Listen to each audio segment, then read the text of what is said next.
Welcome back to my channel. ಹೊಸದಾಗಿ channel ನೋಡ್ತಾ ಇದ್ದರೆ ಸಬ್ಸ್ಕ್ರೈಬ್ ಮಾಡಿಕೊಂಡು ಸಪೋರ್ಟ್ ಮಾಡಿ. ಸಚ್ಚಿದಾನಂದ ಸಾಯಿನಾಥ್ಗೆ ನಮಸ್ಕಾರ ಮಾಡುತ್ತಾ ಸಾಯಿನಾಥರ ಅನುಗ್ರಹ ಎಲ್ಲರ ಮೇಲೂ ಇರಲಿ ಅಂತ ವಿಡಿಯೋ ಪ್ರಾರಂಭ ಮಾಡ್ತಾ ಇದ್ದೀನಿ. ಗುರುವಾರ ಲಕ್ಷ್ಮಿಯ ವಾರ ಅಂತ ಹೇಳ್ತೀವಿ.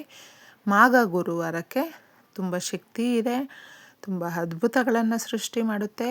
ನಾವು ಗುರು ರಾಘವೇಂದ್ರರನ್ನು ಪೂಜಿಸುವಂಥ, ಸಾಯಿನಾಥರನ್ನು ಆರಾಧನೆ ಮಾಡುವಂಥ ಎಲ್ಲ ರೀತಿಯ ಭಕ್ತಾದಿಗಳು ಕೂಡ ಇರ್ತಾರೆ. ಗುರುವಾರ ನಾವು ಸ್ನಾನದ ನೀರಿಗೆ ಒಂದಷ್ಟು ಅರಿಶಿಣ ಹಾಕಿ ಸ್ನಾನ ಮಾಡೋದ್ರಿಂದ ನಮ್ಮ ದೇಹ ಶುದ್ಧಿಯಾಗುತ್ತೆ. ನಮ್ಮ ಮನೆಯಲ್ಲಿ ಇರುವಂಥ ದರಿದ್ರ ದೂರ ಆಗುತ್ತೆ. ನಾವು ಇಷ್ಟಪಡುವಂಥ ಎಲ್ಲ ರೀತಿಯ ಕೋರಿಕೆಗಳು ಏನಿರುತ್ತೆ ಅದು ನೆರವೇರುತ್ತೆ. ಮುಖ್ಯವಾಗಿ ಗುರುವಾರ ನೀವು ಸ್ನಾನದ ನೀರಿಗೆ ಅದನ್ನು ಹಾಕಿ ಸ್ನಾನ ಮಾಡಿ ನೋಡಿ. ನಮಗೆ ಎಲ್ಲೆಲ್ಲಿ ದುಡ್ಡು ಬರೋದಿದೆ ಮಾರ್ಗಗಳು ತಾನಾಗೇ ಹುಡ್ಕೊಂಡು ಬರುತ್ತೆ.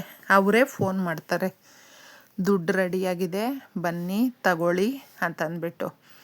ಆ ದಿನ ಗುರುವಾರ ನೀವು ಕಡಲೆಕಾಳನ್ನು ನೆನೆಸಿಬಿಟ್ಟಿದ್ದೆ ಹಸುವಿಗೆ ತಿನ್ನಿಸಬಹುದು. ಇಲ್ಲಾಂದರೆ ಕಡಲೆ ಉಸ್ಲಿ ಮಾಡಿ ಮನೆಯಲ್ಲಿ ಪ್ರಸಾದ ಇಟ್ಟು ಮನೆಯವರೆಲ್ಲರೂ ಕೂಡ ತಗೊಳ್ಬಹುದು.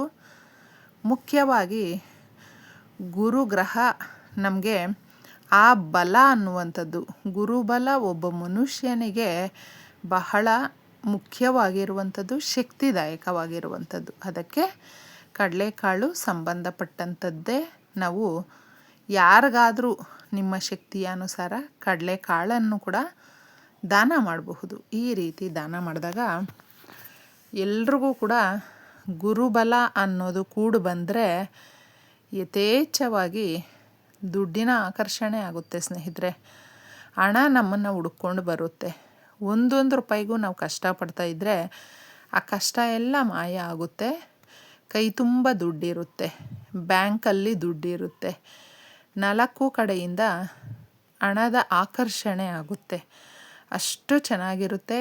ಇನ್ನು ಮನೆಯಲ್ಲಿ ನಾವು ಸಂತೋಷವಾಗಿರಬೇಕು, ಅಂದುಕೊಂಡಿರುವ ಕೆಲಸಗಳು ಸರಾಗವಾಗಿ ಆಗಬೇಕು, ಜೀವನದಲ್ಲಿ ಯಶಸ್ಸು ಅನ್ನೋದು ಬರಬೇಕು.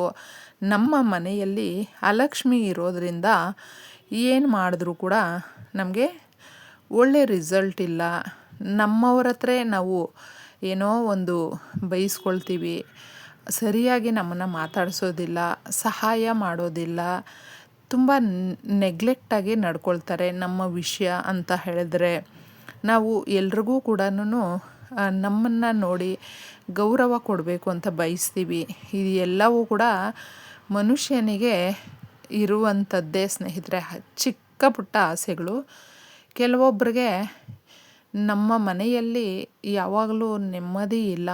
ಮನೆಯಿಂದ ಯಾವಾಗ ನಾವು ಕೆಲಸಕ್ಕೆ ಹೋಗ್ಬಿಡ್ತೀವೋ ಅಲ್ಲೇ ಇರಬೇಕು ಅನಿಸುತ್ತೆ. ಮನೆಗೆ ಬಂದರೆ ಏನೋ ಒಂದು ಜಗಳ ಕಿತ್ಕೊಂಡು ಮಾತಾಡ್ತಾನೇ ಇರ್ತಾರೆ. ನೆಮ್ಮದಿ ಇರೋದಿಲ್ಲ, ಊಟ ಸರಿಯಾಗಿ ಸೇರಲ್ಲ, ನಿದ್ದೆ ಬರೋದಿಲ್ಲ. ಹೇಗೆ ನಮ್ಮ ಜೀವನ ಅನ್ನೋ ಥರ ಇದ್ದರೆ ಈ ಪರಿಹಾರಗಳನ್ನು ಮಾಡಿಕೊಳ್ಳಿ. ಎಷ್ಟೋ ಜನ ಪೇರೆಂಟ್ಸು ಬಹಳ ಕಷ್ಟಪಟ್ಟು ಮಕ್ಕಳಿಗೋಸ್ಕರ ಅಂತ ದುಡಿದು ಒಂದೊಂದು ರೂಪಾಯಿ ಸೇರಿಸಿ ಅವ್ರ ಜೀವನ ಚೆನ್ನಾಗಿರಲಿ, ವಿದ್ಯಾಭ್ಯಾಸ ಕೊಡಿಸೋಣ ಅಂತಂದ್ಬಿಟ್ಟು ಕೊಡಿಸಿರ್ತಾರೆ. ಆದರೆ ಕೆಲಸಗಳು ಸಿಕ್ಕಿರೋದಿಲ್ಲ. ಏನಾದರೂ ಕೇಳಿದ್ರೆ ಮಕ್ಕಳು ಎದುರು ಮಾತಾಡ್ತಾ ಇರ್ತಾರೆ, ಸರಿಯಾಗಿ ರೆಸ್ಪಾಂಡ್ ಮಾಡೋದಿಲ್ಲ, ತಂದೆ ತಾಯಿಗೆ ಗೌರವ ಕೊಡೋದಿಲ್ಲ. ಇದು ಹೆಣ್ಮಕ್ಳಿಗೂ ಆಗಿರಬಹುದು, ಒಂದು ಕಡೆ ಮಕ್ಕಳಿಂದ ಆಗಿರಬಹುದು, ಇನ್ನೊಂದು ಕಡೆ ಗಂಡನಿಂದ ಆಗಿರಬಹುದು. ನಮ್ಮ ಸಂಸಾರದಲ್ಲಿ ಏನಂದರೆ ಏನೂ ಚೆನ್ನಾಗಿಲ್ಲ. ಹೇಳ್ಕೊಂಡ್ರೆ ನಮಗೆ ನಮ್ಮ ಮರ್ಯಾದೆನೇ ನಾವು ಕಳ್ಕೊಳ್ತೀವಿ ಅನ್ನೋ ಥರ ಭಯ, ಇದೆಲ್ಲವೂ ನಮಗೆ ಕಾಡ್ತಾನೆ ಇರುತ್ತೆ.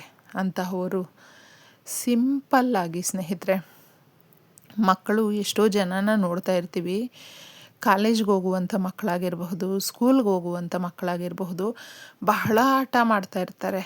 ಅಂತಹವ್ರಿಗೆ ತಾಮ್ರದ ಚೊಂಬಲ್ಲಿ ನೀರನ್ನು ತುಂಬಿಸ್ಕೊಂಡು 1 ಸ್ಪೂನಷ್ಟು ಅರಿಶಿಣ ಹಾಕಬೇಕು, ಹಾಗೆ ಕಲ್ಲುಪ್ಪನ್ನು ಹಾಕಬೇಕು, ತುಳಸಿ ಎಲೆಗಳನ್ನು 1-2 ಹಾಕಬೇಕು, ಸಾಸಿವೆಯನ್ನು ಹಾಕಬೇಕು.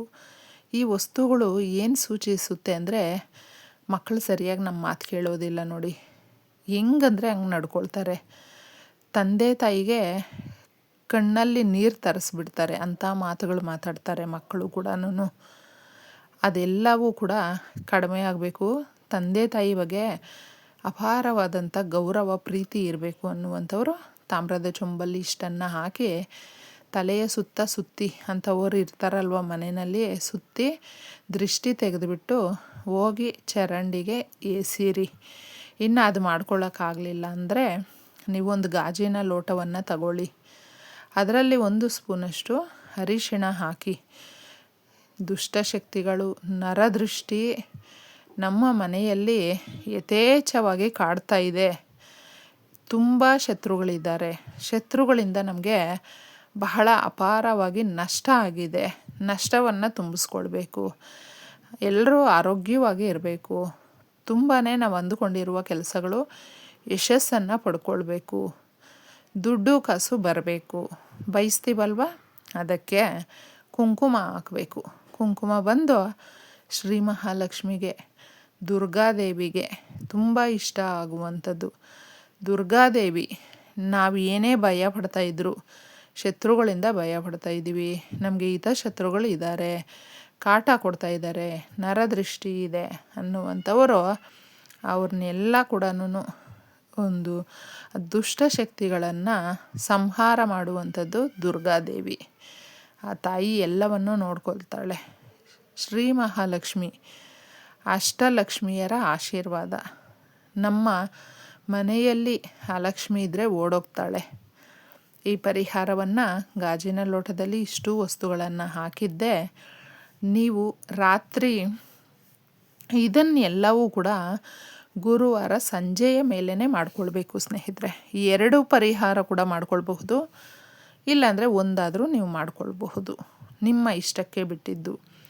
ಗಾಜಿನ ಲೋಟದಲ್ಲಿ ಮಾತ್ರ ಇದನ್ನು ಹಾಕಿ ರಾತ್ರಿ ಪೂರ್ತಿ ನಿಮ್ಮ ಮನೆಯಲ್ಲಿ ಮಕ್ಕಳಾಗಿರಬಹುದು, ಯಜಮಾನರಾಗಿರಬಹುದು, ಆ ಥರ ಮಾತಾಡ್ತಾ ಇರ್ತಾರೆ ಅಂದರೆ ಅವ್ರಿಗೆ ಒಳ್ಳೆ ಬುದ್ಧಿ ಜ್ಞಾನ ಬರಬೇಕು ಅನ್ನೋದಕ್ಕೆ ತಲೆದಿಂಬತ್ರ ಅಥವಾ ಮಂಚದ ಕೆಳಗಡೆ ಈ ಥರ ಇಡಬೇಕು. ಇಲ್ಲಾಂದರೆ ಮಲ್ಕೊಳ್ಳುವಂಥ ಬೆಡ್ರೂಮಲ್ಲೇ ಒಂದು ಕಡೆ ಇಡಬೇಕು. ಈ ಥರ ಇಟ್ಟು ಕೇಳ್ಕೊಳ್ಳಿ. ರಾತ್ರಿ ಪೂರ್ತಿ ನಿಮ್ಮ ಮನೆಯಲ್ಲಿ ಎಷ್ಟೇ ನೆಗೆಟಿವ್ ಎನರ್ಜಿ ಇದ್ದರೂ ಅದನ್ನು ಹೋಗ್ಲಾಡಿಸುತ್ತೆ. ಇದು ಕ್ಲೀನಾಗಿ ರಾತ್ರಿ ಪೂರ್ತಿ ಅದೇ ಕೆಲಸ. ಯಾಕಂದರೆ ರಾತ್ರಿ ನಿಶಬ್ದವಾಗಿರುತ್ತೆ. ನಕಾರಾತ್ಮಕ ಶಕ್ತಿಗಳು ಆವಾಗಲೇ ಆ್ಯಕ್ಟಿವ್ ಆಗಿ ಇರುವಂಥದ್ದು. ಆಗ ಅದನ್ನು ಅಬ್ಸರ್ವ್ ಮಾಡಿಕೊಳ್ಳುತ್ತೆ. ಸೀದಾ ಮಾರನೇ ದಿನ ತಗೊಂಡೋಗಿ ಚರಂಡಿಗೆ ಚೆಲ್ಲಿ. ಇಷ್ಟೇ ಸುಲಭವಾಗಿ.